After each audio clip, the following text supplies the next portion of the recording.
Voters casting their ballots in the runoff election now in Mississippi. Republican Cindy Hyde-Smith trying to fight the upset bid by the Democratic challenger Mike Espy. President Trump doing his part. 2 stops on Monday in the state of Mississippi.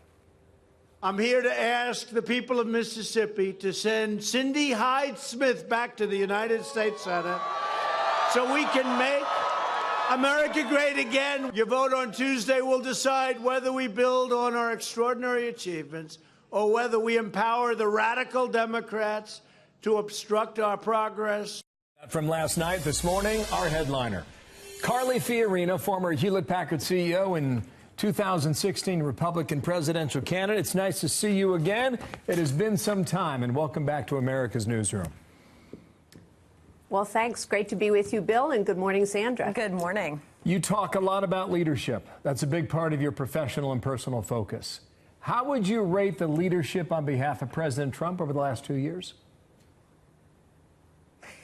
Well, I think President Trump has accomplished many of the things he said he was going to do, and leaders keep their promises.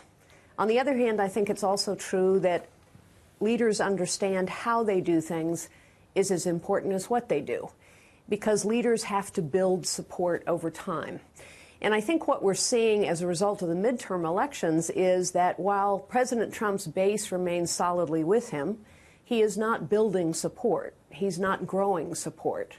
And I think over time, that puts his agenda at risk. How does he do that, Carly, particularly with the female suburban voter? According to our Fox voter analysis of all suburban women, 57% voted for Democratic candidates, 38% for Republican candidates. How does the Republican Party win back that suburban women vote? You know, it's interesting. We've talked about this before. In fact, we talked about this during the 2016 election. First of all, I would say that women are problem solvers. Women focus on solving problems because they need to solve a lot of problems in their lives and in the lives of their families and in their jobs.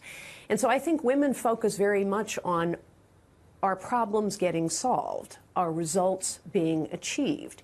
It's also true that women care about tone and language, and women get concerned when the tone is divisive and the language is harsh. And so I would say that Republicans' policies so often lift people up, and Democrats' policies so often keep people right where they are, as Mia Love has famously said many times.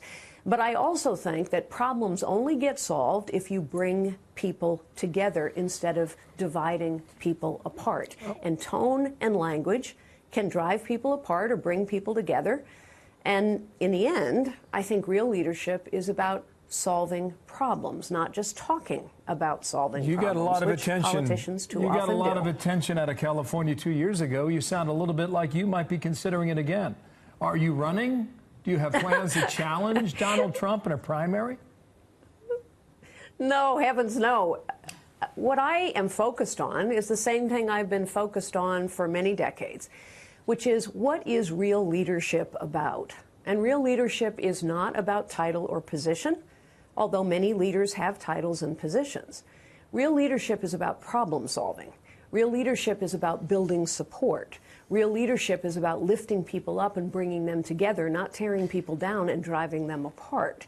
Real leadership is about courage and character and seeing possibilities in circumstances, and also importantly, seeing possibilities in the people all around us. I ran for president in 2016 because I believe we need more citizen leaders. And on the podcast that goes live today, I lift up citizen leaders all across this country. Some you've heard of and some you haven't. Because I think we need more examples of real leadership and real problem solving. And obviously, you are speaking from a role. You were the CEO of Hewlett-Packard. I believe you were the first woman to head up a Fortune top 20 company. When you look at what the president is doing, and I know you spoke a lot about this during the 2016 campaign, you talked a lot about China and the impact of China on our economy, on the global economy. The president's Wall Street Journal interview, he says this: the only deal would be China has to open up their country to competition from the U.S. What I'd advise is for them to build factories in the United States and to make the product here. Just want to get your thoughts as you have been watching the Trump economy and the president's policies play out, how you think he's doing there. Well, first, I certainly agree with the administration that the relationship we have with China is unbalanced, more and more so.